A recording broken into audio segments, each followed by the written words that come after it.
ನಮಸ್ಕಾರ, ನ್ಯೂಸ್ ಸಂಗಮಕ್ಕೆ ಸ್ವಾಗತ. ಮೊದಲಿಗೆ ಹೆಡ್ಲೈನ್ಸ್. ಕುಶಾಲನಗರ ತಾಲೂಕಿನ ಹಳೆಕೂಡಿಗೆ ಬಿಡಿಎಫ್ ಕಚೇರಿ ಆವರಣದಲ್ಲಿ ರೈತರಿಗೆ ಕೈತೋಟದ ಬೀಜ ವಿತರಿಸಲಾಯಿತು.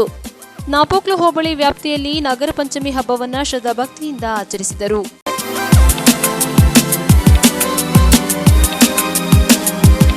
ಕಿಡ್ಸ್ ವರ್ಲ್ಡ್ ಪ್ಲೇ ಹೋಮ್ 2024-25ನೇ ಸಾಲಿನ ದಾಖಲಾತಿ ಆರಂಭವಾಗಿದೆ. 2 ವರ್ಷದಿಂದ 5 ವರ್ಷದೊಳಗಿನ ಮಕ್ಕಳನ್ನ ಇಲ್ಲಿ ಸೇರಿಸಬಹುದಾಗಿದ್ದು ಎಲ್ಲ ಸೌಲಭ್ಯಗಳನ್ನ ಒಳಗೊಂಡಿದೆ.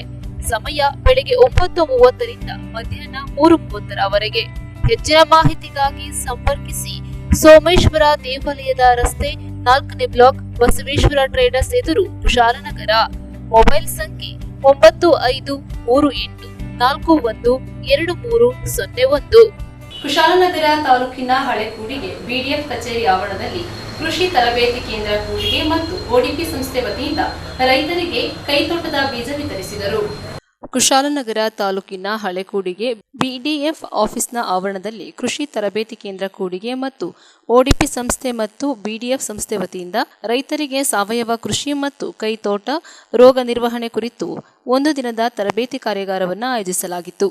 ಕಾರ್ಯಕ್ರಮದ ಉದ್ಘಾಟನೆಯನ್ನ ರಾಜಶೇಖರ್ ನಿಸರ್ಗ ರೈತ ಉತ್ಪಾದಕರ ಸಮಿತಿ ಹೆಬ್ಬಾಲೆ ಇವರು ನೆರವೇರಿಸಿದರು. ಮುಖ್ಯ ತರಬೇತಿದಾರರಾದ ಡಾಕ್ಟರ್ ರಮೇಶ್, ನಿವೃತ್ತ ಕೃಷಿ ಅಧಿಕಾರಿಗಳು ಕೈತೋಟ ಮತ್ತು ಪೌಷ್ಟಿಕಾಹಾರದ ಬಗ್ಗೆ ಮಾಹಿತಿ ನೀಡಿದರು. ಕೃಷಿ ಅಧಿಕಾರಿಗಳೊಂದಿಗೆ ಶ್ರೀಮತಿ ಸ್ವರ್ಣರವರು ಸಾವಯವ ಕೃಷಿ, ಕೈತೋಟ, ಪೌಷ್ಟಿಕ ಆಹಾರ, ಮಣ್ಣು, ನೀರು ಪರೀಕ್ಷೆ, ತರಕಾರಿಗಳ ರೋಗ ನಿರ್ವಹಣೆ ಬಗ್ಗೆ ಮಾಹಿತಿ ನೀಡಿದರು. ಕಾಲಕ್ಕೆ ತಕ್ಕಂತೆ ಪೋಷಕಾಂಶಗಳನ್ನು ನೀಡುವಂತೆ ಮಾಹಿತಿ ನೀಡಿದರು. ಕಾರ್ಯಕ್ರಮದ ಪ್ರಾಸ್ತಾವಿಕ ನುಡಿಯನ್ನ ಓಡಿಪಿ ಸಂಸ್ಥೆಯ ಸಂಯೋಜಕರಾದ ಜಾನ್ ರೋಡಿಗ್ರಸ್ ರವರು ಮಾತನಾಡಿ, ಓಡಿಪಿ ಸಂಸ್ಥೆಯು ರೈತರ ಪರವಾಗಿ ಕಳೆದ ಹಲವು ವರ್ಷಗಳಿಂದ ಕಾರ್ಯನಿರ್ವಹಿಸುತ್ತಿದ್ದು ರೈತ ಉತ್ಪನ್ನ ಕೂಟ ರಚನೆ ಮಾಡುತ್ತಿದ್ದು ವಿವಿಧ ಇಲಾಖೆಗಳ ಮೂಲಕ ರೈತರಿಗೆ ಸಮಯಕ್ಕೆ ತಕ್ಕಂತೆ ಬೇಕಾಗಿರುವ ತರಬೇತಿಗಳನ್ನ, ಅರಿವು ಕಾರ್ಯಕ್ರಮಗಳನ್ನ ವಿವಿಧ ಇಲಾಖೆಗಳ ಸಹಕಾರದಿಂದ ಮಾಡುತ್ತಿದ್ದೇವೆ. ಎಲ್ಲ ರೈತರು ಉಪಯೋಗಿಸಿಕೊಳ್ಳಬೇಕೆಂದು ಸಂಯೋಜಕರು ತಿಳಿಸಿದರು. ಕಾರ್ಯಕ್ರಮದಲ್ಲಿ ಸಂಸ್ಥೆ ಸಿಬ್ಬಂದಿಗಳಾದ ಅನಿಲ್ ಕುಮಾರ್, ಸುಪ್ರೀತಾ, ಪ್ರಧಾನ್, ಮಮತಾ ಭಾಗವಹಿಸಿ ಕಾರ್ಯಕ್ರಮವನ್ನು ಅಚ್ಚುಕಟ್ಟಾಗಿ ನೆರವೇರಿಸಿದರು. ಕಾರ್ಯಕ್ರಮದಲ್ಲಿ ಭೂಮಿಕಾ ರೈತ ಉತ್ಪಾದಕರ ಸಮಿತಿ ಕೂಡ್ಮಂಗ್ಳೂರು ಮತ್ತು ನಿಸರ್ಗ ರೈತ ಉತ್ಪಾದಕರ ಸಮಿತಿ ಹೆಬ್ಬಾಲೆ ಭಾಗದ 50 ರೈತರು ಕಾರ್ಯಕ್ರಮದಲ್ಲಿ ಭಾಗವಹಿಸಿದ್ದರು. ಇವರಿಗೆ ಉಚಿತವಾಗಿ ಕೈತೋಟಕ್ಕೆ ತರಕಾರಿ ಬಿತ್ತನೆ ಬೀಜಗಳನ್ನು ವಿತರಣೆ ಮಾಡಲಾಯಿತು. ಕಾರ್ಯಕ್ರಮದ ನಿರೂಪಣೆಯನ್ನ ಭೂಮಿಕಾ ರೈತ ಉತ್ಪಾದಕರ ಸಮಿತಿಯ ಕಾರ್ಯದರ್ಶಿ ವರದರಾಜ್ ರವರು ನೆರವೇರಿಸಿದರು. ನ್ಯೂಸ್ ಸಂಗಮಕ್ಕಾಗಿ ಡಾಕ್ಟರ್ ಎಚ್ ಮೃಗುಕೋಟಿ, ಕುಶಾಲನಗರ. ಕ್ಯಾರ್ಪೇಟೆ ಪಟ್ಟಣದ ಆಚಾರ್ಯ ವಿದ್ಯಾಶಾಲೆಯ ವಿದ್ಯಾರ್ಥಿಗಳ ನಾಯಕತ್ವ ಪದಗ್ರಹಣ ಸಮಾರಂಭ ನಡೆಯಿತು. ವಿದ್ಯಾರ್ಥಿಗಳು ಏಕಾಗ್ರತೆಯಿಂದ ವ್ಯಾಸಂಗ ಮಾಡಿ ಶಿಕ್ಷಣದ ಜ್ಞಾನದ ಬೆಳಕಿನ ಶಕ್ತಿಯ ಜೊತೆಗೆ ನಾಯಕತ್ವ ಗುಣಗಳನ್ನು ಬೆಳೆಸಿಕೊಂಡು ಗುರಿ ಸಾಧನೆ ಮಾಡಬೇಕೆಂದು ಚಲನಚಿತ್ರ ನಾಯಕ ನಟ ಅರವಿಂದ್ ರಾವ್ ಕರೆ ನೀಡಿದರು. ಕ್ಯಾರ್ಪೇಟೆ ಪಟ್ಟಣದ ಆಚಾರ್ಯ ವಿದ್ಯಾಶಾಲೆಯ ವಿದ್ಯಾರ್ಥಿಗಳ ನಾಯಕತ್ವ ಪದಗ್ರಹಣ ಸಮಾರಂಭವನ್ನು ಉದ್ಘಾಟಿಸಿ ಮಾತನಾಡಿದರು.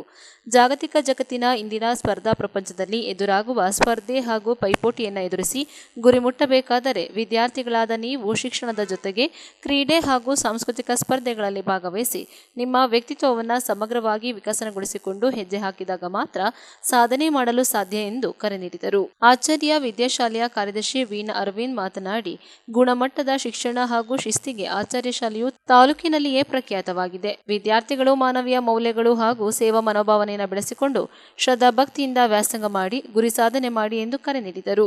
ಆಚಾರ್ಯ ವಿದ್ಯಾಶಾಲೆಯ ನಿರ್ದೇಶಕಿ ಸ್ನೇಹ, ಪ್ರಾಂಶುಪಾಲೆ ಹುದಾ ಫಾತಿಮಾ ಡೆಲ್ವಿ, ಆಡಳಿತಾಧಿಕಾರಿ ತಬ್ರೇಜ್ ನದೀಮ್, ಶಾಲೆಯ ವ್ಯವಸ್ಥಾಪಕರಾದ ನಾಗೇಶ್ ಬಾಬು, ಸಾರಿಗೆ ವಿಭಾಗದ ಸಂಚಾಲಕ ಸೈಯದ್ ಜಮೀಲ್ ಮತ್ತಿತರರು ಕಾರ್ಯಕ್ರಮದಲ್ಲಿ ಭಾಗವಹಿಸಿದ್ದರು.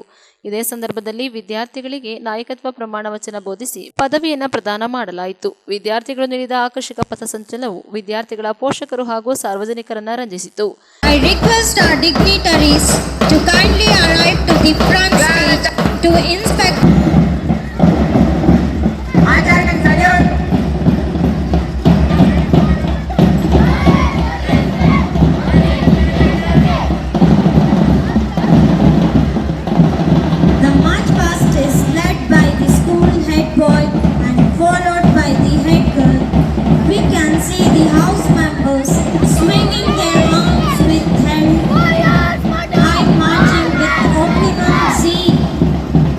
Now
the head boy Sanjay Kumar and head girl Halima were inviting for dignitaries for the house inspect. The leading dignitaries for the house inspect of Warriors House, Challengers House, Guardians House and Strikers House. Close enough to relate to others.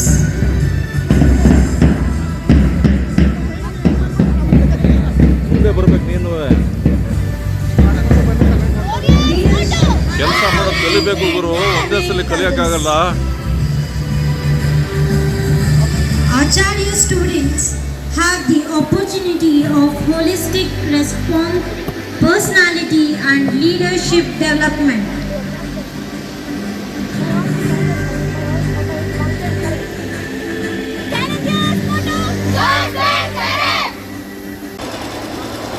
ಹೊಸದನ್ನು ಅನುಷ್ಠಾನಗೊಳಿಸ್ತಾ ಇದ್ದೀವಿ. ಬಹುಶಃ ಇಲ್ಲಿವರೆಗೂ private ಸ್ಕೂಲ್ನವ್ರು ಯಾರು ಈ ಥರದ ಒಂದು ಕಾರ್ಯಕ್ರಮವನ್ನು ಮಾಡ್ತಾ ಇರಲಿಲ್ಲ. ಈಗ ನಮ್ಮನ್ನು ನೋಡಿಕೊಂಡು ಬೇರೆಯವರು ಶುರು ಮಾಡ್ತಾ ಇದ್ದಾರೆ.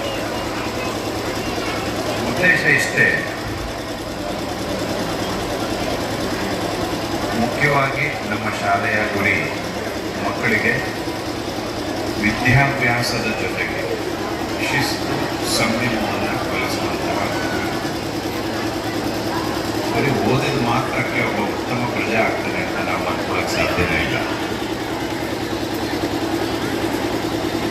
ನಾಣ್ಯದ ಎರಡು ಮುಖ ಇದ್ದ ಹಾಗೆ, ಒಂದು ಕಡೆ ವಿದ್ಯೆ ಇರಬೇಕು, ಇನ್ನೊಂದು ಕಡೆ ಡಿಸಿಪ್ಲಿನ್ ಇರಬೇಕು. ಆ ಡಿಸಿಪ್ಲಿನ್ ಅಂದರೆ ಅದರಲ್ಲಿ ಶಿಸ್ತು, ಸಂಯಮ, ಸಂಸ್ಕಾರ ಎಲ್ಲನೂ ಸೇರುತ್ತೆ.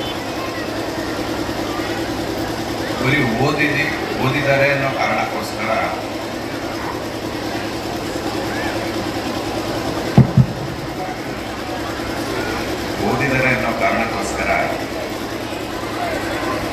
ನಾವು ಅವರನ್ನು ವಿದ್ಯಾವಂತರು ಅಂತ ಹೇಳಕ್ಕಾಗಲ್ಲ. ಬರೀ ಬುಕ್ ಸಾಧನೆ ಏನು ಪ್ರಯೋಜನ? ಎಕ್ಸ್ಟ್ರಾ ಕರಿಕ್ಯುಲರ್ ಆಕ್ಟಿವಿಟೀಸಲ್ಲೂ ಕೂಡ ನಮ್ಮ ಮಕ್ಕಳು ಮುಂದೆ ಇರಬೇಕು. ವಿದ್ಯಾಭ್ಯಾಸದ ಜೊತೆಗೆ ಬೇರೆ ಚಟುವಟಿಕೆಗಳಲ್ಲಿ ಮುಂದೆ ಇದ್ದರೆ ಮಾತ್ರ ಸಮಾಜದ ಎಲ್ಲ ಸ್ತರಗಳಲ್ಲಿ ಮಕ್ಕಳು ಮುಂದುವರಿಯಕ್ಕೆ ಸಾಧ್ಯ. ಇದನ್ನು ಮನಗಂಡು ನಮ್ಮ ಶಾಲೆ ಈ ಥರ ಕಾರ್ಯಕ್ರಮಗಳನ್ನು ರೂಪಿಸೋದು, ಮಕ್ಕಳಲ್ಲಿ ಲೀಡರ್ಶಿಪ್ ಕ್ವಾಲಿಟಿಯನ್ನು ಬೆಳೆಸೋದು ತುಂಬ ಪ್ರಮುಖವಾದ ಪಾತ್ರವನ್ನು ಮನಗಂಡು ಇಂಥ ಕಾರ್ಯಕ್ರಮಗಳನ್ನು ನಾವು ಮಾಡ್ತಾ ಇದ್ದೀವಿ. ನನಗೆ ನಮ್ಮ ಮಕ್ಕಳು ಎಷ್ಟು ಕಷ್ಟಪಡ್ತಾರೋ ಅದಕ್ಕೆ ಪೂರಕವಾಗಿ ಪೋಷಕರು ಕೂಡ ನನಗೆ ಸಹಾಯ ಹಸ್ತವನ್ನು ಕೊಡಬೇಕು. ನಾವು ಶಾಲೆಯಲ್ಲಿ ಏನು ಇಂಪ್ಲಿಮೆಂಟ್ ಮಾಡ್ತಾ ಇದ್ದೇವೆ, ನಾವು ಏನು ರೂಲ್ಸನ್ನು ತರ್ತಾ ಇದ್ದೇವೆ, ಅದು ಬರೀ ಶಾಲೆಗೆ ಮಾತ್ರ ಸೀಮಿತ ಆಗಬಾರ್ದು. ಮಕ್ಕಳುಗಳಿಗೆ ಅಪ್ಪ ಅಮ್ಮಂದರು ಅದರ ಬಗ್ಗೆ ಗಮನ ಕೊಟ್ಟು ಶಾಲೆಯಲ್ಲಿ ಏನು ಹೇಳಿಕೊಡ್ತಾ ಇದ್ದಾರೆ, ಶಾಲೆಯಲ್ಲಿ ಏನು ಕಲಿಸ್ತಾ ಇದ್ದಾರೆ ಅದನ್ನು ಪ್ರಾಕ್ಟೀಸ್ ಮಾಡಿಸುವ ಜವಾಬ್ದಾರಿ ಅಪ್ಪ ಅಮ್ಮನಿಗೆ ಇರುತ್ತೆ. ಮಕ್ಕಳನ್ನು ಹೆತ್ತ ಮಾತ್ರಕ್ಕೆ ನಮ್ಮ ಜವಾಬ್ದಾರಿ ಮುಗಿಯೋದಿಲ್ಲ. ಆ ಮಗುವನ್ನು ಸಮಾಜದ ಒಂದು ಉತ್ತಮ ಪ್ರಜೆಯನ್ನಾಗಿ ಮಾಡುವುದರ ಮೂಲಕ ನಾವು ಪೋಷಕರು ನಮ್ಮ ಋಣವನ್ನು ಸಮಾಜಕ್ಕೆ ತೀರಿಸಬೇಕಾಗಿರೋದು ನಮ್ಮ ಆದ್ಯ ಕರ್ತವ್ಯ. ಈ ಕಾರಣದಿಂದಾಗಿ ನಮ್ಮ ಆಚಾರ್ಯ ವಿದ್ಯಾಶಾಲೆ ಇಂತಹ ಹಲವು ಕಾರ್ಯಕ್ರಮಗಳನ್ನು ಹಮ್ಮಿಕೊಳ್ಳುತ್ತೆ. ಅದಕ್ಕೆಲ್ಲ ನಿಮ್ಮ ಬೆಂಬಲ ಬೇಕು, ಹಾಗೆ ಸಹಕಾರ ಬೇಕು ಅಂತ ಕೇಳ್ಕೊಳ್ತಾ ಮಕ್ಕಳುಗಳಿಗೆ Prefect Council and marching students, please move to the center.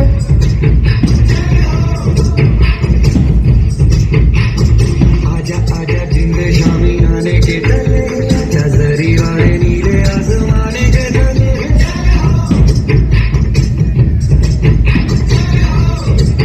नीले आसमाने के तले,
ನ್ಯೂಸ್ ಸಂಗಮಕ್ಕಾಗಿ ಡಾಕ್ಟರ್ ಕೆಆರ್ ನೀಲಕಂಠ, ಕೆಆರ್ಪೇಟೆ. ನಾಪಕ್ಲು ಹೋಬಳಿ ವ್ಯಾಪ್ತಿಯ ವಿವಿಧ ದೇವಾಲಯಗಳಲ್ಲಿ ನಾಗರ ಪಂಚಮಿ ಹಬ್ಬವನ್ನು ಶ್ರದ್ಧಾಭಕ್ತಿಯಿಂದ ಆಚರಿಸಿದರು. ನಾಪಕ್ಲು ಹೋಬಳಿ ವ್ಯಾಪ್ತಿಯ ವಿವಿಧೆಡೆ ನಾಗರ ಪಂಚಮಿಯನ್ನು ಶ್ರದ್ಧಾಭಕ್ತಿಯಿಂದ ಆಚರಿಸಲಾಯಿತು. ನಾಪಕ್ಲು ಸಮೀಪದ ಪಾಲೂರು ಶ್ರೀ ಮಹಾಲಿಂಗೇಶ್ವರ ದೇವಾಲಯ, ಕಕ್ಕಬಯ್ಯ ಪಾಡಿ ಶ್ರೀ ಇಗ್ಗುತ್ತಪ್ಪ ದೇವಾಲಯ, ಕೂರುಳಿ ಸುಭಾಷ್ ನಗರ ಹಾಗೂ ಬಲ್ಲಮಾವಟಿಯ ಶ್ರೀ ಭಗವತಿ ದೇವಾಲಯಗಳಲ್ಲಿ ನಾಗರ ಪಂಚಮಿಯನ್ನು ಆಚರಿಸಲಾಯಿತು. ಪಾಡಿ ಶ್ರೀ ಇಗ್ಗುತ್ತಪ್ಪ ದೇವಾಲಯದಲ್ಲಿ ಅರ್ಚಕ ಜಗದೀಶ್ ಭಟ್ ದೇವಾಲಯದ ನಾಗನಕಟ್ಟೆಯಲ್ಲಿ ವಿಶೇಷ ಪೂಜಾ ವಿಧಿವಿಧಾನಗಳನ್ನು ನೆರವೇರಿಸಿದ್ದರು.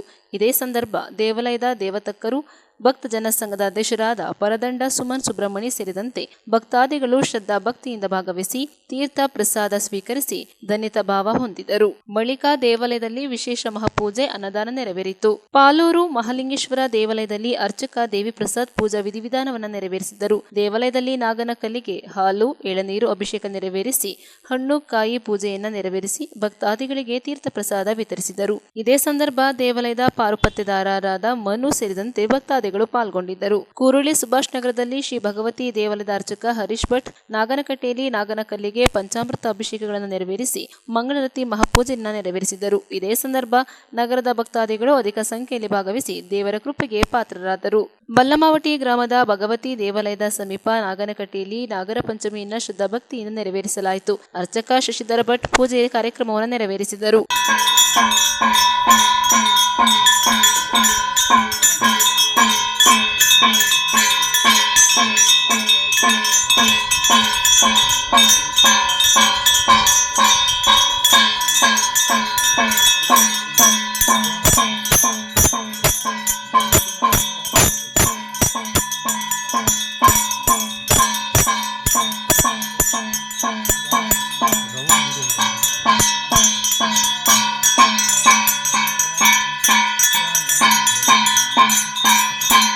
ನ್ಯೂಸ್ ಸಂಗಮಕ್ಕಾಗಿ ದುಗ್ಗಳ ಸದಾನಂದ, ನಾಪೋಕ್ಲು. ಕೆಆರ್ಪೇಟೆ ಪಟ್ಟಣದ ರಾಮದಾಸ್ ಹೋಟೆಲ್ ಸಭಾಂಗಣದಲ್ಲಿ ಶ್ರೀ ಕ್ಷೇತ್ರ ಧರ್ಮಸ್ಥಳ ಗ್ರಾಮಾಭಿವೃದ್ಧಿ ಯೋಜನೆ ವತಿಯಿಂದ 219 ವಿದ್ಯಾರ್ಥಿಗಳಿಗೆ ಸುಜ್ಞಾನ ನಿಧಿ ಶಿಷ್ಯವೇತನ ವಿತರಿಸಿದರು. ಶ್ರೀ ಕ್ಷೇತ್ರ ಧರ್ಮಸ್ಥಳ ಗ್ರಾಮಾಭಿವೃದ್ಧಿ ಯೋಜನೆಯ ವತಿಯಿಂದ ನೀಡುತ್ತಿರುವ ಸುಜ್ಞಾನ ನಿಧಿ ಶಿಷ್ಯವೇತನ ಕಾರ್ಯಕ್ರಮವು ಬಡ ವಿದ್ಯಾರ್ಥಿಗಳ ಶೈಕ್ಷಣಿಕ ವಿಕಾಸಕ್ಕೆ ದಾರಿ ಮಾರ್ಗವಾಗಿದೆ ಎಂದು ಸಮಾಜ ಸೇವಕ, ರಾಜ್ಯ ಆರ್ಟಿಒ ಅಧಿಕಾರಿಗಳ ಸಂಘದ ಅಧ್ಯಕ್ಷ ಮಲ್ಲಿಕಾರ್ಜುನ್ ತಿಳಿಸಿದರು. ಕೆಆರ್ಪೇಟೆ ಪಟ್ಟಣದ ರಾಮದಾಸ್ ಹೋಟೆಲ್ ಸಭಾಂಗಣದಲ್ಲಿ ಶ್ರೀ ಕ್ಷೇತ್ರ ಧರ್ಮಸ್ಥಳ ಗ್ರಾಮಾಭಿವೃದ್ಧಿ ಯೋಜನೆಯ ವತಿಯಿಂದ ಹಮ್ಮಿಕೊಂಡಿದ್ದ 219 ವಿದ್ಯಾರ್ಥಿಗಳ ಉನ್ನತ ವಿದ್ಯಾಭ್ಯಾಸಕ್ಕೆ ನೆರವು ನೀಡುವ ಸುಜ್ಞಾನ ನಿಧಿ ಶಿಷ್ಯವೇತನ ಕಾರ್ಯಕ್ರಮದಲ್ಲಿ ಸಹಾಯಧನ ವಿತರಣಾ ಮಂಜೂರಾತಿ ಆದೇಶ ಪತ್ರವನ್ನು ವಿತರಿಸಿ ಮಾತನಾಡಿದರು. ಎಂಜಿನಿಯರಿಂಗ್, ಮೆಡಿಕಲ್, ಐಟಿಐ ಪದವಿ, ನರ್ಸಿಂಗ್, ಕಾನೂನು, ಸ್ನಾತಕೋತ್ತರ ಪದವಿ ಸೇರಿದಂತೆ ಉನ್ನತ ವ್ಯಾಸಂಗ ಮಾಡಲು ಹಣಕಾಸಿನ ತೊಂದರೆ ಇರುವ ವಿದ್ಯಾರ್ಥಿಗಳಿಗೆ ನೆರವಾಗುವ ಈ ಕಾರ್ಯಕ್ರಮದ ಅಡಿಯಲ್ಲಿ 219 ವಿದ್ಯಾರ್ಥಿಗಳಿಗೆ 52 ಲಕ್ಷ ರುಗಳ ಸಹಾಯಧನ ಮಂಜೂರಾತಿ ಆದೇಶ ಪತ್ರವನ್ನು ವಿತರಿಸಿದರು. ಧರ್ಮಸ್ಥಳ ಗ್ರಾಮಾಭಿವೃದ್ಧಿ ಯೋಜನೆಯ ಜಿಲ್ಲಾ ನಿರ್ದೇಶಕ ಕೇಶವ ದೇವಾಂಗ ಮಾತನಾಡಿ, ಸುಜ್ಞಾನ ನಿಧಿ ಶಿಷ್ಯವೇತನ ಕಾರ್ಯಕ್ರಮದ ಮೂಲಕ ಬಡ ವಿದ್ಯಾರ್ಥಿಗಳ ಉನ್ನತ ವ್ಯಾಸಂಗಕ್ಕೆ ಪೂಜ್ಯ ಖಾವಂದರು ನೆರವಾಗುತ್ತಿದ್ದಾರೆ. ವಿದ್ಯಾರ್ಥಿಗಳು ಜ್ಞಾನದ ಸಂಪಾದನೆಯ ಜೊತೆಗೆ ಉತ್ತಮವಾದ ಸಂಸ್ಕಾರವನ್ನು ಬೆಳೆಸಿಕೊಳ್ಳಬೇಕೆಂದು ಮನವಿ ಮಾಡಿದರು. ಕ್ಷೇತ್ರ ಸಮನ್ವಯ ಅಧಿಕಾರಿ ಮಂಜುನಾಥ್, ತಾಲೂಕು ಬ್ರಾಹ್ಮಣ ಮಹಾಸಭಾ ಅಧ್ಯಕ್ಷ ಅರವಿಂದ್ ಕಾರಂತ್, ತಾಲೂಕು ಕನ್ನಡ ಸಾಹಿತ್ಯ ಪರಿಷತ್ತಿನ ಮಾಜಿ ಅಧ್ಯಕ್ಷ ಹರಿಚರಣ್ ತಿಲಕ್, ತಾಲೂಕು ಯೋಜನಾಧಿಕಾರಿ ತಿಲಕ್ ರಾಜ್, ಮೇಲ್ವಿಚಾರಕರಾದ ಮಿಥುನ್, ಶಿಲ್ಪಾ ಮತ್ತಿತರರು ಕಾರ್ಯಕ್ರಮದಲ್ಲಿ ಭಾಗವಹಿಸಿದ್ದರು. ಸಮಾಜದಲ್ಲಿ ಇರ್ತಕ್ಕಂಥ ಆಗುಹೋಗುಗಳನ್ನ ಅಕ್ಕಪಕ್ಕದಲ್ಲಿ ನೋಡಿ ಕಲಿಬೇಕಾಗಿರ್ತಕ್ಕಂಥದ್ದೇ ಹೊರತು ಶಿಕ್ಷಣದಲ್ಲಿ ಸಂಸ್ಕಾರ ಇರಲ್ಲ. ಆ ಸಂಸ್ಕಾರವನ್ನು ಕಲಿಯುವಂಥ ಒಂದು ದಿಕ್ಕಿನಲ್ಲಿ ನಮ್ಮ ಧರ್ಮಸ್ಥಳ ಗ್ರಾಮಾಭಿವೃದ್ಧಿ ಸಂಸ್ಥೆ 10 ಹಲವು ಕಾರ್ಯಕ್ರಮಗಳನ್ನು ಮಾಡೋದ್ರ ಮುಖಾಂತರ ಸಾಮೂಹಿಕ ಸತ್ಯನಾರಾಯಣ ಪೂಜೆಗಳನ್ನು ಮಾಡಿಸುತ್ತೆ. ಯಾಕೆ ಅಂದರೆ ಧರ್ಮದಲ್ಲಿ ಏನು ಶಕ್ತಿ ಇದೆ, ಸಂಸ್ಕಾರದಲ್ಲಿ ಏನು ಶಕ್ತಿ ಇದೆ ಅನ್ನೋಂಥದ್ದು ನಮಗೆ ವೈಯಕ್ತಿಕವಾಗಿ ಅರಿವಾಗಬೇಕು ಅಂತ ಅಂದರೆ ನಾವು ಅದರಲ್ಲಿ ಪಾಲ್ಗೊಂಡಾಗ ಮಾತ್ರ ಅರ್ಥ ಆಗುತ್ತೆ ಹೊರತು ಯಾರೋ ಮಾಡ್ತಕ್ಕಂಥ ಒಂದು ಉಪನ್ಯಾಸನೋ ಅಥವಾ ಒಂದು ಭಾಷಣದಲ್ಲಿ ಬರಲ್ಲ. ಅದನ್ನು ನಾವು ಆಚರಿಸಬೇಕು, ಅನುಸರಿಸಬೇಕು ಅಂತ. ಹಾಗಾಗಿ ಎಲ್ಲ ಮಕ್ಕಳುಗಳಲ್ಲಿ ನಾನು ಒಂದು ವಿನಮ್ರವಾದಂಥ ವಿನಂತಿನ ಮಾಡ್ತೀನಿ. ಪ್ರತಿದಿನ ನೀವು ಯಾವ ರೀತಿ ದೇವರಿಗೆ ಪೂಜೆ ಮಾಡ್ತೀರೋ ಆ ರೀತಿ ನಿಮ್ಮ ತಂದೆ ತಾಯಂದಿರಿಗೆ ರಾತ್ರಿ ಮಲಗುವಾಗ ಇಲ್ಲದೆ ಇದ್ರೂ ಬೆಳಿಗ್ಗೆ ದೈನಂದಿನ ಕೆಲಸನ ಮುಗಿಸಿ ಹೊರಗಡೆ ನೀವು ಶಾಲಾ ಕಾಲೇಜಿಗೆ ಹೋಗುವಾಗ ನಿಮ್ಮ ತಂದೆ ತಾಯಂದಿರಿಗೆ ನಮಸ್ಕಾರ ಮಾಡುವಂಥ ಒಂದು ಸಂಪ್ರದಾಯವನ್ನು ಬೆಳೆಸಿಸ್ಕೊಳ್ಳಿ. ಯಾಕೆ ಅಂದರೆ ನಿಮ್ಮ ತಂದೆ ತಾಯಿಯರ ಪಾದನ ಮುಟ್ಟಿದ್ರೆ ನಿಮ್ಗೆ ಆಗ್ತಕ್ಕಂಥ ಅರಿವು ಮತ್ತು ಆ ಸ್ಪರ್ಶದ ಸುಖ ಏನು ಸಿಗುತ್ತೆ ಪ್ರಾಪ್ತಿ ಅನ್ನೋಂಥದ್ದನ್ನು ಅನುಕರಣೆ ಮಾಡಿದ ಮೇಲೆ, ಅನುಸರಿಸಿದ ಮೇಲೆ ನಿಮಗೆ ಖಂಡಿತ ಅರಿವಾಗುತ್ತೆ. ಹಲವಾರು ಜನ ಮಾಡ್ತಾ ಇರ್ತೀರಾ ಅಂತ ಅನ್ಕೊಂಡಿರ್ತೀನಿ. ಆದರೆ ನಂದು ಒಂದೇ ಒಂದು ಮನವಿ ಈಗ ನಿಮಗೆ ಕೇಳ್ತಾ ಇರ್ತಕ್ಕಂಥದ್ದು, ನಿಮ್ಗೆಲ್ಲರಿಗೂ ಕೂಡ ಆ ಭಗವಂತ ಶ್ರೀ ಮಂಜುನಾಥನ ಕೃಪೆ ಇದೆ. ಯಾಕೆಂದರೆ ಎಲ್ಲರೂ ಕೂಡ ಫಲಾನುಭವಿಗಳಾಗಿದ್ದೀರಿ. ಅದೇ ರೀತಿಯಲ್ಲಿ ಮಾತಾಪಿತೃಗಳ ಕೃಪೆಗೆ ಪಾತ್ರರಾಗಿ ಪ್ರತಿನಿತ್ಯ ತಂದೆ ತಾಯಂದ್ರನ್ನ ನಮಸ್ಕರಿಸ್ತಕ್ಕಂಥ ಒಂದು ಸತ್ಕಾರವನ್ನು ಸಂಪ್ರದಾಯವನ್ನು ಬೆಳೆಸ್ಕೊಳ್ಳಿ ಅನ್ನೋದಕ್ಕೆ ಮಾತ್ರ ಇಷ್ಟಪಡ್ತೀನಿ. ಅತ್ಯುತ್ತಮವಾದಂಥ ಸಾಧನೆಯನ್ನು ಮಾಡಿ ನೀವು ಕೂಡ ಸಾಧಕರಾಗಿ ಹಲವಾರು ಜನರಿಗೆ ಆದರ್ಶವಾಗಿ ಮಾದರಿಯ ವ್ಯಕ್ತಿಗಳಾಗಿ ಅಂತ ಹೇಳ್ತಾ ನಾನು ಮಾತಿಗೆ ವಿರಾಮ ಕೊಡ್ತೀನಿ. ಜೈ ಮಕ್ಕಳು ತಂದೆ ತಾಯಿಯರನ್ನು ಪ್ರತಿನಿತ್ಯ ನಮಸ್ಕರಿಸುತ್ತಾ ಉತ್ತಮ ಸಂಸ್ಕಾರ ಸಂಸ್ಕೃತಿ ಕಲಿಸುವಲ್ಲಿ ಪೋಷಕರ ಪಾತ್ರ ಬಹಳ ಮಹತ್ವದ್ದಾಗಿದೆ ಎನ್ನುವ ಕಾರ್ಯಕ್ರಮಗಳಲ್ಲಿ ನಿರಂತರವಾಗಿ ಸಹಕಾರ ಕೊಡ್ತಾ ಇರುವಂತಹ ಮಲ್ಲಿಕಾರ್ಜುನ ಒಟ್ಟಿಗೆ ಭಾಗಿಯಾಗಿದ್ದಾರೆ. ಅವರಿಗೂ ಯೋಜನೆ ವತಿಯಿಂದ ಅಭಿನಂದನೆ ಸಲ್ಲಿಸುತ್ತಾ ಶಿಕ್ಷಣ ಇಲಾಖೆಯ ಮಂಜುನಾಥ್ ಸರ್ ನಮ್ಮೊಟ್ಟಿಗಿದ್ದಾರೆ. ಹಿರಿಯ ಪತ್ರಕಾರಂತ ಚರಣರವರು ನಮ್ಮೊಟ್ಟಿಗಿದ್ದಾರೆ. ಹಾಗೆ ಬಂದಂತ ಎಲ್ಲರಿಗೂ ಅಭಿನಂದನೆ ಸಲ್ಲಿಸುತ್ತಾ ಇದರ ಸದುಪಯೋಗವನ್ನ ಎಲ್ಲಾ ವಿದ್ಯಾರ್ಥಿಗಳು ಹೊತ್ತ ಬೇಡುತ್ತಾ ಇದ್ದಾರೆ. ಸ್ಕಾಲರ್ಶಿಪ್ ಅಂತ ಹೇಳಿದ್ರೆ ಸಣ್ಣ ಮೊತ್ತ ಆದರೂ ಆ ಹಣವನ್ನ ಯಾವುದಕ್ಕೂ ದುಂದು ವೆಚ್ಚವನ್ನ ಮಾಡದೆ ನಿಮ್ಮ ಶಿಕ್ಷಣಕ್ಕೆ ಆ ಮೊತ್ತವನ್ನ ವಿನಿಯೋಗ ಮಾಡಬೇಕು ಅಂತ ಹೇಳಿ ನಿಮ್ಮಲ್ಲಿ ಕಳಕಳಿಯಿಂದ ಕೇಳಿಕೊಂಡು ತಂದೆ ತಾಯಿಗೆ ಒಳ್ಳೆಯ ಮಕ್ಕಳಾಗಿ, ಶಾಲೆಗೆ ಒಳ್ಳೆಯ ಮಕ್ಕಳಾಗಿ, ಆ ಗ್ರಾಮಕ್ಕೆ ಒಳ್ಳೆಯ ಮಾದರಿ ಮಕ್ಕಳಾಗಿ ನಿಮ್ಮ ಶಿಕ್ಷಣವನ್ನ ಮುಂದುವರಿಸಿ ಅಂತ ಹೇಳಿ ನ್ಯೂಸ್ ಸಂಗಮಕ್ಕಾಗಿ ಡಾಕ್ಟರ್ ಕೆಆರ್ ನೀಲಕಂಠ, ಕೆಆರ್ಪೇಟೆ ತಾಲೂಕಿನ ಸಂತೆಬಾಚಳ್ಳಿ ಹೋಬಳಿಯ ವಿಕಸಂದ್ರ ಗ್ರಾಮದಲ್ಲಿ ಶ್ರೀ ವೀರಭದ್ರೇಶ್ವರ ಸ್ವಾಮಿ ಚೌಡೇಶ್ವರಿ ಅಮ್ಮನವರ ಶಿಲಾಮೂರ್ತಿಗಳ ಪ್ರತಿಷ್ಠಾಪನೆ ನಡೆಯಿತು.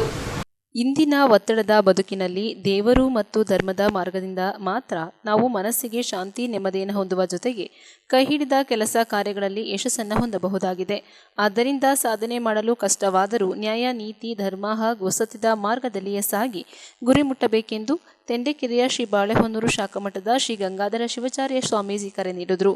ಕೆಆರ್ಪೇಟೆ ತಾಲೂಕಿನ ಸಂತೆಬಾಚಳ್ಳಿ ಹೋಬಳಿಯ ಬಿಕ್ಕಸಂದ್ರ ಗ್ರಾಮದಲ್ಲಿ ಲೋಕರಕ್ಷಕ ಶ್ರೀ ವೀರಭದ್ರೇಶ್ವರ ಸ್ವಾಮಿ, ಶ್ರೀ ಭದ್ರಕಾಳಿ, ನಂದೀಶ್ವರ ಹಾಗೂ ಶ್ರೀ ಚೌಡೇಶ್ವರಿ ಅಮ್ಮನವರ ಶಿಲಾಮೂರ್ತಿಗಳ ಪ್ರಾಣ ಪ್ರತಿಷ್ಠಾಪನೆ ಹಾಗೂ ದೇವಾಲಯದ ಶಿಖರ ಕಳಸಾರೋಹಣ, ಕುಂಭಾಭಿಷೇಕ ನಡೆಸಿ ನಂತರ ನಡೆದ ಧಾರ್ಮಿಕ ಸಭೆಯ ದಿವ್ಯ ಸಾನ್ನಿಧ್ಯ ವಹಿಸಿ ಮಾತನಾಡಿದರು. ಚನ್ನರಾಯಪಟ್ಟಣ ತಾಲೂಕಿನ ನುಗ್ಗೇನಹಳ್ಳಿಯ ರಂಭಾಪುರಿ ಶಾಖಾ ಪುರವರ್ಗ ಮಠದ ಶ್ರೀ ಡಾಕ್ಟರ್ ಮಹೇಶ್ವರ ಶಿವಾಚಾರ್ಯ ಸ್ವಾಮೀಜಿ ಆಶೀರ್ವಚನ ನೀಡಿ ನಮ್ಮ ಮಕ್ಕಳು ಗುರು ಹಿರಿಯರು ಹಾಗೂ ತಂದೆ ತಾಯಿಗಳನ್ನು ಗೌರವಿಸುವ ಉತ್ತಮ ಸಂಸ್ಕಾರವನ್ನು ಬೆಳೆಸಿಕೊಂಡು ನೊಂದವರು ಹಾಗೂ ಬಡ ಜನರಿಗೆ ಕೈಲಾದ ಸಹಾಯ ಮಾಡುತ್ತಾ ಸಮಾಜಮುಖಿಯಾಗಿ ಹೆಜ್ಜೆ ಹಾಕಬೇಕೆಂದು ಕರೆ ನೀಡಿದರು. ಮಂಡ್ಯ ಜಿಲ್ಲಾ ಹಾಲು ಒಕ್ಕೂಟದ ನಿರ್ದೇಶಕ ಡಾಲು ರವಿ, ಸಮಾಜ ಸೇವಕ ಆರ್ಟಿಒ ಅಧಿಕಾರಿಗಳ ಸಂಘದ ರಾಜ್ಯ ಅಧ್ಯಕ್ಷ ಮಲ್ಲಿಕಾರ್ಜುನ್, ಹಿರಿಯ ರಾಜಕೀಯ ಮತ್ಸದಿ ಬಿ ನಂಜಪ್ಪ, ಜಿಲ್ಲಾ ಪಂಚಾಯತ್ ಮಾಜಿ ಸದಸ್ಯ ಅಗಲಿಯ ಮಂಜುನಾಥ್, ತಾಲೂಕು ಪಂಚಾಯತ್ ಮಾಜಿ ಸದಸ್ಯರಾದ ರಾಜಹುಲಿ ದಿನೇಶ್, ಬಿಆರ್ ಕುಮಾರ್, ರಂಗನಾಥಪುರ ಕ್ರಾಸ್ ಗ್ರಾಮ ಪಂಚಾಯತ್ ಅಧ್ಯಕ್ಷೆ ಸಾವಿತ್ರಮ್ಮ, ಖಜಾಂಚಿ ಬಿಎಂ ಕೃಷ್ಣೇಗೌಡ ಸೇರಿದಂತೆ ಸಾವಿರಾರು ಜನರು ದೇವಾಲಯ ಲೋಕಾರ್ಪಣೆ ಕಾರ್ಯಕ್ರಮದಲ್ಲಿ ಭಾಗವಹಿಸಿದ್ದರು. ಇದೇ ಸಂದರ್ಭದಲ್ಲಿ ದೇವಾಲಯ ನಿರ್ಮಾಣಕ್ಕೆ ಧನ ಸಹಾಯ ಮಾಡಿದ ದಾನಿಗಳನ್ನು ಸನ್ಮಾನಿಸಿ ಗೌರವಿಸಲಾಯಿತು.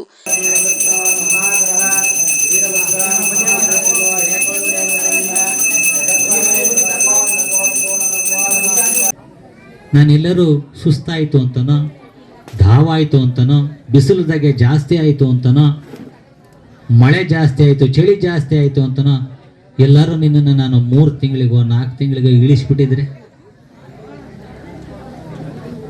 ಇಳಿಸಿದ್ರೆ ಕಾಶಿ ಕ್ಷೇತ್ರ ತೋರಿಸ್ತಿದ್ನ ಇವನು? ಆಗ್ತಿರ್ಲಿಲ್ಲ ಅಲ್ವಾ? ಹಾಗಂತ ತಾಯಿಯ ಮಗನಿಗೆ ಹೇಳ್ತಾನೆ. ಆಗ ಮಗ ಅವಾಗ ಅವನಿಗೆ ನೆತ್ತಿಯಲ್ಲಿರ್ತಕ್ಕಂಥ ಗೌರವ ಕೆಳಗಿಳಿದೋಗ್ತದೆ ಅಂತಕ್ಕಂಥದ್ದು. 3 ತಿಂಗಳಿಗೋ 4 ತಿಂಗಳಿಗೆ ಎಲ್ಲರೂ ಅಮ್ಮ ಹೊಟ್ಟೆಯಿಂದ ಕೆಳಗೆ ಇಳಿಸ್ಬಿಟ್ಟಿದ್ರೆ ನೋವಾಗಿದೆ ಅಂತ, ಸುಸ್ತಾಗಿದೆ ಅಂತ ಇವು ಮುಡ್ತಿರ್ಲೇ ಇಲ್ಲ. ಹಾಗಾಗಿ ತಾಯಿ ಏನಪ್ಪ ಅಂದರೆ 9 ತಿಂಗಳು 8 ದಿನಗಳ ಕಾಲ ಗರ್ಭವನ್ನು ಧರಿಸಿದಂಥ ಕ್ಷಣದಿಂದ ಅಲ್ಲಿವರೆಗೂ ತನಗೆ ಏನೇ ಸುಸ್ತಾಗಲಿ, ಒಂದೊತ್ತು ಊಟ ಮಾಡಲಿ, ಬಿಡ್ಲಿ, ಉಪವಾಸ ಇರಲಿ, ಏನೇ ಆದ್ರೂ ಹೊಟ್ಟೆಗಿರತಕ್ಕಂಥ ನನ್ನ ಮಗುವನ್ನು ಕಾಪಾಡಬೇಕು ಅಂತಕ್ಕಂಥ ದೃಷ್ಟಿಯಿಂದ ಕೊನೆಗೊಂದು ದಿನ ಪುನರ್ಜನ್ಮವನ್ನು ತಾಳೋ ನಿಟ್ಟಿನಲ್ಲಿ ತನ್ನ ನೋವನ್ನೆಲ್ಲ ಸಹಿಸಿಕೊಂಡು ಜನ್ಮವನ್ನು ಕೊಡ್ತಾಳೆ ತಾಯಿ.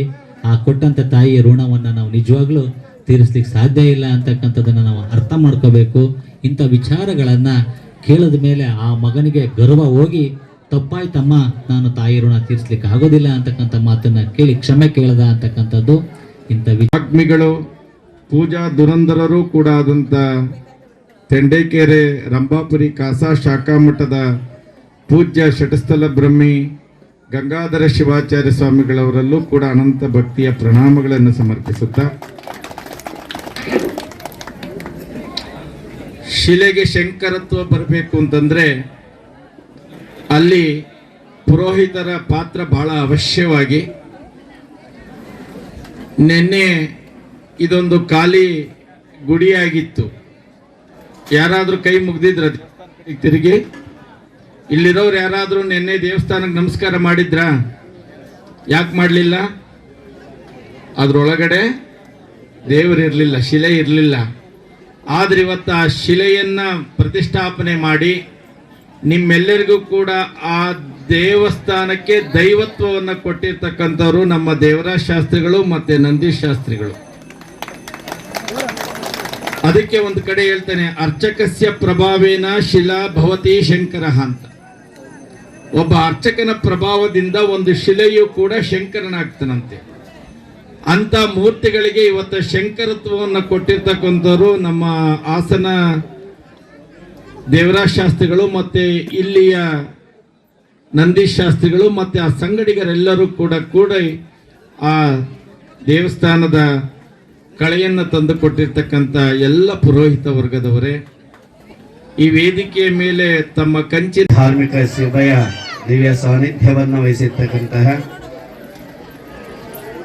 ಶ್ರೀ ಮದ್ರಂಭಾಪುರಿ ಪುರವರ್ಗ ಶಾಖಾ ಹಿರೇಮಠ ನುಗ್ಗೇಹಳ್ಳಿ ಮಠಾಧ್ಯಕ್ಷರಾದ ಶಟಸ್ಥಲ ಬ್ರಹ್ಮ ಶ್ರೀ ಡಾಕ್ಟರ್ ಮಹೇಶ್ವರ ಶಿವಾಚಾರ್ಯ ಮಹಾಸ್ವಾಮಿಗಳವರ ಅಡಿದಾವರಗಳಲ್ಲಿ ಹಾಗೂ ತೆಂಡೇಕೆರೆ ಶ್ರೀಮದ್ ರಂಭಾಪುರಿ ಶಾಖಾ ಮಠದ ಮಠಾಧ್ಯಕ್ಷರಾದ ಶಟಸ್ಥಲ ಬ್ರಹ್ಮ ಶ್ರೀ ಗಂಗಾಧರ ಶಿವಾಚಾರ್ಯ ಮಹಾಸ್ವಾಮಿಗಳವರ ದಿವ್ಯ ಪಾದಾರವಿಂದಗಳಲ್ಲಿ ಅನಂತ ಭಕ್ತಿ ಕೋಟಿಯ ನಮಸ್ಕಾರಗಳನ್ನು ಸಮರ್ಪಿಸುತ್ತಾ ಈ ಧಾರ್ಮಿಕ ಸಭೆಯಲ್ಲಿ ವೇದಿಕೆಯಲ್ಲಿ ಪಾಲ್ಗೊಂಡಿರ್ತಕ್ಕಂತಹ ಎಲ್ಲ ಗಣ್ಯಮಾನ್ಯರೇ ಹಾಗೂ ಸಭೆಯಲ್ಲಿ ಆಸೀನರಾಗಿರ್ತಕ್ಕಂತಹ ಎಲ್ಲ ಸಭಾಸದರೇ, ತಾಯಂದಿರೇ, ಮುದ್ದು ಮಕ್ಕಳೇ, ಇದೊಂದು ಈ ಗ್ರಾಮಕ್ಕೆ ಅವಿಸ್ಮರಣೀಯ ಐತಿಹಾಸಿಕ ಸುವರ್ಣಾಕ್ಷರಗಳಿಂದ ಬರೆದಿರ್ತಕ್ಕಂತಹ ಶುಭ ದಿನ ಅಂದರೆ ತಪ್ಪಾಗಲಾರದು. ಏಕೆಂದರೆ ಬಹುಜನ್ಮ ಕೃತಿ ಪುಣ್ಯೈಹಿ, ನಾವ್ಯಾವುದಾದ್ರೂ ಸಹ ಒಂದು ಪುಣ್ಯ ಕೆಲಸ ಮಾಡಬೇಕಾದ್ರೆ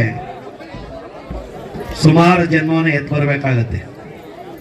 ಅಂಥ ಜನ್ಮವನ್ನು ಇವತ್ತು ಈ ಗ್ರಾಮದ ಎಲ್ಲ ಹಿರಿಯರ ಒಂದು ಮುಖಂಡತ್ವದಲ್ಲಿ ಯುವಕರ ಹಾಗೂ ಸಮಸ್ತ ಧರ್ಮಾಭಿಮಾನಿಗಳ ದೇವಸ್ಥಾನದ ಸದ್ಭಕ್ತರ ಸೇವಾ ಸಹಕಾರದಿಂದ ಈ ಭವ್ಯವಾದ, ದಿವ್ಯವಾದ, ಸುಂದರವಾದ ದೇವಾಲಯವನ್ನು ನಿರ್ಮಾಣ ಮಾಡಿ ಇವತ್ತು ಲೋಕಾರ್ಪಣೆಯನ್ನು ಮಾಡಿರ್ತಕ್ಕಂಥದ್ದು ನಿಮ್ಮೆಲ್ಲರಿಗೂ ಸಹ ಮತ್ತು ನಮಗೂ ಸಹ ಸಂತೋಷವನ್ನು ತಂದಿದೆ. ಇದು ನಾವು ಮಾಡಿದ ಪುಣ್ಯ ಮಾತ್ರ ಅಲ್ಲ, ನಮ್ಮ ಹಿರಿಯರು ಮಾಡಿದ ಪುಣ್ಯನೂ ಸಹ. ಯಾಕೆಂದರೆ ಈ ಒಂದು ದೇವಾಲಯ ನಿರ್ಮಾಣ ಮಾಡಬೇಕಾದ್ರೆ ನಮ್ಮ ಹಿರಿಯರು ಒಂದು ಸಂಸ್ಕಾರವನ್ನು ಕಲಿಸ್ಕೊಟ್ಟು ಇರ್ತಾರೆ. ನಾವು ಚಿಕ್ಕವರಿದ್ದಾಗ ದೇವಸ್ಥಾನಕ್ಕೆ ಹೋಗಪ್ಪ, ಇದು ನಿಮ್ಮ ಗ್ರಾಮ ದೇವರು, ಮನೆ ದೇವರು, ಅಲ್ಲಿ ಹೋಗಿ ನಮಸ್ಕಾರ ಮಾಡು, ವಾರಕ್ಕೊಂದು ದಿವಸ ಅಥವಾ ತಿಂಗಳಿಗೆ ಒಂದು ದಿವಸ ಪ್ರತಿ ದಿವಸನೂ ಹೋಗಿ ನಮಸ್ಕಾರ ಮಾಡೋ, ನೀವು ದೇವರಿಗೆ ಒಳ್ಳೇದು ಮಾಡ್ತಾನೆ ಅಂತೇಳಿ ಅಂತ ನಮ್ಮ ಹಿರಿಯರು ಹೇಳ್ತಾ ಇದ್ರು. ಹಾಗಾಗಿ ಆ ಪದ್ಧತಿನ ಹಳ್ಳಿನಲ್ಲಿ ಮುಂದುವರಿಸ್ಕೊಂಡು ಬರ್ತಾ ಇದ್ವಿ. ಇತ್ತೀಚೆಗೆ ಕೆಲವರು ರೈತಾಪಿ ವರ್ಗದವರು ದನಗಳು ಸಾಕಿರ್ಬೋದು. ಈಗ ಯಾಕೆಂದರೆ ಯಂತ್ರಗಳ ಮುಖೇನ ವ್ಯವಸಾಯ ಮಾಡ್ತಕ್ಕಂಥ ಪದ್ಧತಿ ಬಂದಿರೋದ್ರಿಂದ ಈಗ ದನಗಳು ಎತ್ತುಗಳನ್ನು ಸಾಕಲು ಸ್ವಲ್ಪ ಕಡಿಮೆ ಆಗಿದೆ ಅಂತ ಕಾಣಿಸ್ತದೆ. ಈ ಭಾಗದಲ್ಲಿ ಎತ್ತುಗಳನ್ನು ಸಾಕ್ತಕ್ಕಂಥ ಒಂದು ಪರಿಸರ ಇಟ್ಕೊಂಡಿದ್ದಾರೆ. ಈ ವೀರಭದ್ರ ಸ್ವಾಮಿ ಶಿವನ ಬೆವರಿಂದ ಉತ್ಪತ್ತಿಯಾಗಿರ್ತಕ್ಕಂಥವ್ರು. ಅವರ ಜನನ ಇತಿಹಾಸವನ್ನು ನಿರ್ಣಯ ಮಾಡೋದಕ್ಕೆ ಯಾರು ಸಹ ಸಾಧ್ಯ ಇಲ್ಲ. ಅಷ್ಟೊಂದು ಪ್ರಾಚೀನವಾಗಿರ್ತಕ್ಕಂಥ ಇತಿಹಾಸ. ಅವರ ಧರ್ಮಪತ್ನಿ ಭದ್ರಕಾಳಿ, ಇವ್ರ ಹೆಸರೇ ಹೇಳುತ್ತೆ. ಏನು ಹೇಳುತ್ತೆ? ಇವ್ರು ಯಾವುದಕ್ಕೂ ಭಯಪಡದಲ್ಲೇ ಇರ್ತಕ್ಕಂಥವ್ರು ಅಂತೇಳಿ ಅಂತ. ಭಯಪಟ್ಟು ಬಂದಿರ್ತಕ್ಕಂಥವರನ್ನ, ತನ್ನ ಅಡಿಯನ್ನ, ತನ್ನ ಪಾದವರಿಗೆ ದುಷ್ಟ ಶಿಕ್ಷಕಿಯಾಗಿ ಶಿಷ್ಟರಿಗೆ ರಕ್ಷಣೆ ಕೊಡ್ತಕ್ಕಂಥ ಹೊಣೆಗಾರಿಕೆ ಭದ್ರಕಾಳಿ ವೀರಭದ್ರರಿಗೆ ಸೇರತಕ್ಕಂಥದ್ದು. ಅದರಲ್ಲಿ ಸಹೋದರಿ ಚೌಡೇಶ್ವರನು ಸಹ ಪ್ರತಿಷ್ಠಾಪನೆ ಮಾಡಿದ್ದೀರ. ಅವರ ವೀರಭದ್ರೇಶ್ವರನ ತಂಗಿ ಯಾರು ಅಂತಂದ್ರೆ ಚೌಡೇಶ್ವರಿ. ಆ ಚೌಡೇಶ್ವರಿ ಸಹ ವೀರಾವೇಶದಿಂದ ಹೋರಾಡಿ ದೀನ ದಲಿತರಿಗೆ ಮತ್ತೆ ಅವರನ್ನ ಬೇಡ ಬಂದಿರತಕ್ಕಂತಹ ಭಕ್ತರಿಗೆ ರಕ್ಷಣೆಯನ್ನು ಕೊಡ್ತಕ್ಕಂಥ ಸಂಪೂರ್ಣ ಜವಾಬ್ದಾರಿನ ಅವ್ರ ತಂದೆಯೂ ಸಹ ವಹಿಸ್ಕೊಂಡು ಹಿಂದಿಂದ ಮಾಡ್ಕೊಂಡು ಬರ್ತಿದ್ರು. ನ್ಯೂಸ್ ಸಂಗಮಕ್ಕಾಗಿ ಡಾಕ್ಟರ್ ಕೆಆರ್ ನೀಲಕಂಠ, ಕೆಆರ್ಪೇಟೆ. ಕೊನೆಯಲ್ಲಿ ಮತ್ತೊಮ್ಮೆ ಹೆಡ್ಲೈನ್ಸ್. ಕುಶಾಲನಗರ ತಾಲೂಕಿನ ಹಳೆಕೂಡಿಗೆ ಬಿಡಿಎಫ್ ಕಚೇರಿ ಆವರಣದಲ್ಲಿ ರೈತರಿಗೆ ಕೈತೋಟದ ಬೀಜ ವಿತರಿಸಲಾಯಿತು.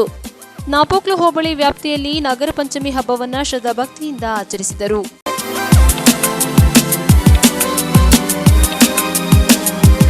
ಇಲ್ಲಿಗೆ ನ್ಯೂಸ್ ಸಂಗಮ ಮುಕ್ತಾಯವಾಯಿತು. ಸುದ್ದಿ, ಮಾಹಿತಿ, ಮನೋರಂಜನೆಗಾಗಿ ನೋಡ್ತಾ ಇರಿ ಸಂಗಮ ಟಿವಿ. ವಂದನೆಗಳೊಂದಿಗೆ ಸುಪ್ರೀತಾ ಎಲ್ಎನ್.